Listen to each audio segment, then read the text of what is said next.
saya diamanati sama pengurus NU di Kalijo, Kecamatan Kalijo, Kabupaten Magetan, Provinsi Lampung, pada waktu itu mengembangkan bela diri di sekolah SMP Islam Kalijo. SMP Islam itu yang didirikan Bapak Zainal Abidin.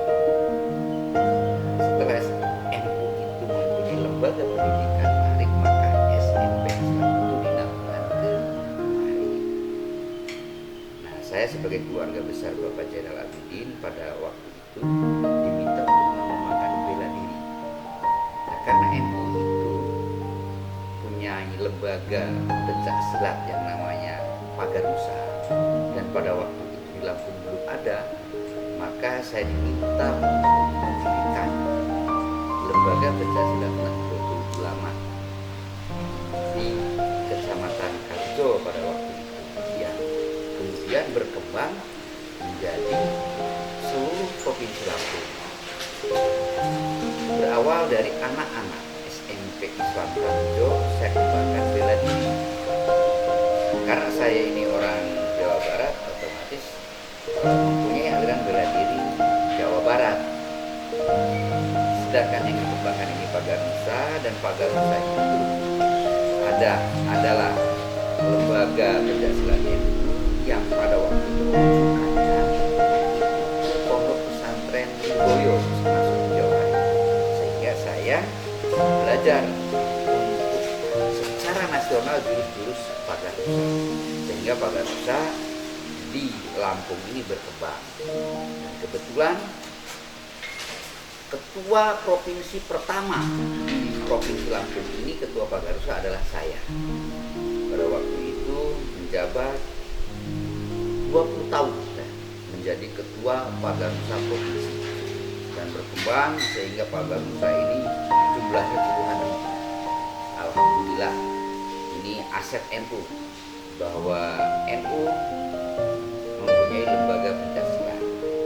Selanjutnya, bahwa Paganusa pada waktu itu masih sifatnya silat tradisional, sehingga saya kesulitan untuk mengembangkan, untuk ikut kejuaraan-kejuaraan. Karena di dalam kejuaraan itu mesti harus menguasai kaidah-kaidah pencaksilat IPSI.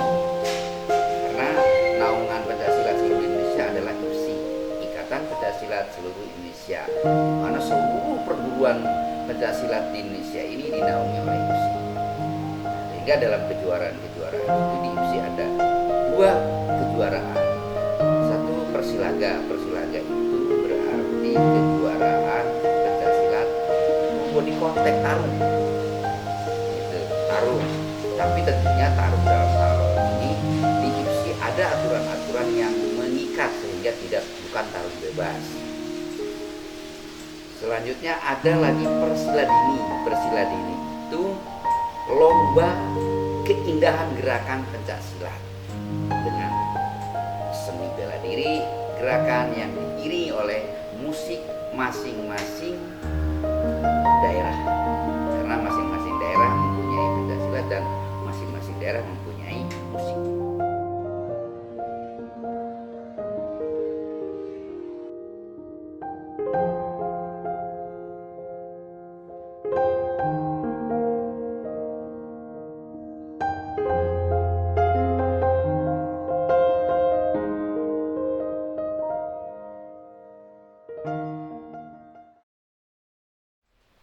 Saya sebagai murid Kiai Basumi Abdurrahman, yang beliau itu seorang kiai yang akademisi, juga jawara.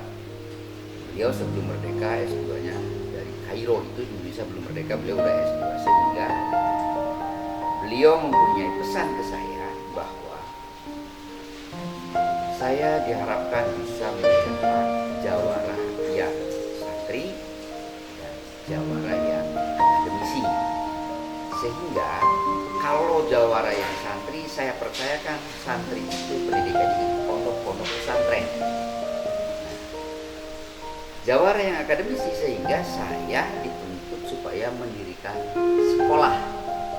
Sehingga pada tahun 1998 saya beserta Pak Untung di Pagar Nusa itu mendirikan SMK. Tadinya SMK itu supaya diberi nama SMK Pagar Nusa. Cuman menurut hemat saya karena di NU itu ada lembaga pendidikan Arif, lembaga milik NU, sehingga saya namakan SMK itu ke Lembaga Pendidikan Ma'arif. Alhamdulillah SMK bisa berkembang sehingga siswanya banyak. Yang pada waktu itu jurusannya hanya 2, akuntansi dan administrasi perkantoran. Pada waktu itu awal-awal berdiri SMK. Sekarang alhamdulillah sudah ada 6 jurusan. Ya, di antaranya administrasi perkantoran, terus OTKP, terus ada lagi multimedia, terus ada lagi RPL, terus ada lagi TBSN. Jadi alhamdulillah SMK yang kami dirikan itu berkembang pesat sehingga murid sampai saat ini itu kisaran 800 siswa di SMK-nya saja. Dan alhamdulillah pernah mempunyai peringkat sekolah swasta terbanyak sewilayah barat.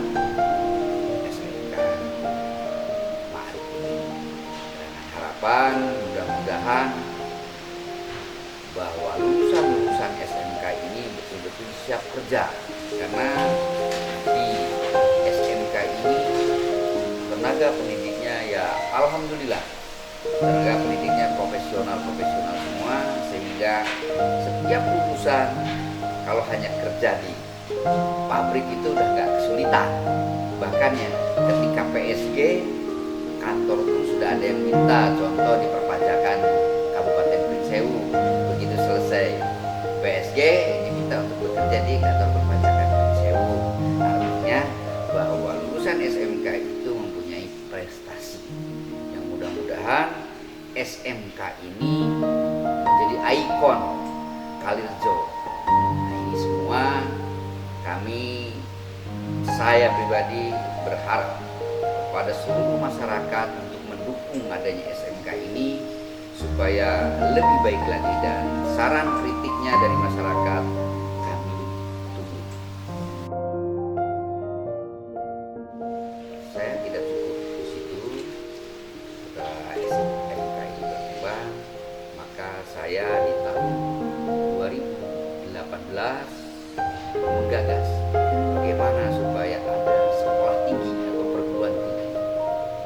Nah, kami berpikir perguruan tinggi atau sekolah tinggi apa yang mesti saya dirikan. Maka saya melihat situasi dan kondisi perkembangan di negara Indonesia bahwa pemerintah sudah membeli satelit yang begitu mahal. Maka kami ingin menggunakan satelit itu yang sudah dibeli oleh pemerintah, sehingga saya menggagas untuk mendirikan sekolah teknologi, sekolah tinggi teknologi yang dikatakan STIMIK, Sekolah Tinggi Manajemen Informatika dan Komputer. Saya hanya mempunyai keinginan bahwa santri ini menguasai teknologi. Karena apa? Peran sekarang ini sudah peran teknologi. Jadi sudah berita langit itu melalui satelit itulah. Jadi santri-santri di medsos bagaimana membackup berita-berita yang miring sehingga ada keseimbangan berita itu, tidak berat sebelah. Tentunya dengan itu santri harus proaktif, karena kalau ilmu agama saya lebih percaya kepada pesantren.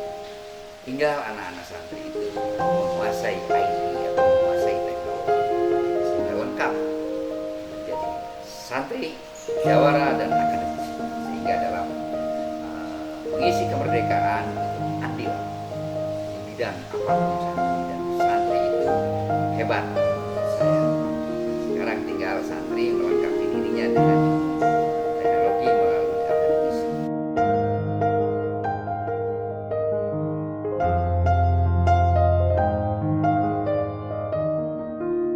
Kita sebagai warga Nahdlatul Ulama ini apalagi menjelang hari santri, di mana bahwa republik ini yang merintis kemerdekaannya itu bukan tentara, polisi, tapi santri lah yang merintis kemerdekaan. Karena TNI itu ada setelah merdeka, Polri ada setelah merdeka.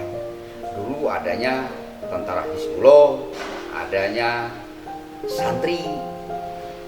Jadi harapan saya, karena santri yang merintis kemerdekaan, jawara yang merintis kemerdekaan, dan akademisi yang merintis kemerdekaan. Dan harapan saya dengan sikap pluralisme NU ini, NU bisa menjadi penyeimbang di republik ini, dan NU bisa menjadi penawar dari segala masalah-masalah yang ada di republik ini. Karena NU selalu berpegang teguh, ikhtilaf ummati rahmatu, perbedaan paham di antara umatku menjadikan rahmat